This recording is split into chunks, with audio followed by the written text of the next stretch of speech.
नमस्कार सर, तुम्ही आमच्या कंपनीमध्ये जॉब साठी अप्लाय केला होता. राहता कुठे? MP म्हणजे नेमकं कुठे? मीरा पार्क. बरं, शिक्षण किती झालंय तुमचं? MP आता याचा अर्थ काय? Matric pass. बरं, मला सांगा तुम्ही जॉबच का करणार, बिझनेस का नाही? MP आणखी म्हणजे मनी प्रॉब्लेम. असा मुलगा रे देवा हा. MP म्हणजे मिस्टर परफेक्ट. बरं, तुमचं स्वप्न काय होतं? तुम्हाला बनायचं काय होतं? MP आता हे काय? Member of parliament.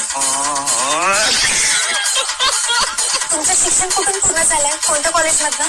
MP म्हणजे माधवराव पाल. अरे काय माणूस आहे हा, कोणाला घाबरतो की नाही? कोणाला घाबरता तुम्ही? MP आता हे काय? Mummy papa. अरे तुम्हाला आमच्या कंपनीचा ऍड्रेस कोणी दिला? MP म्हणजे माय पार्टनर.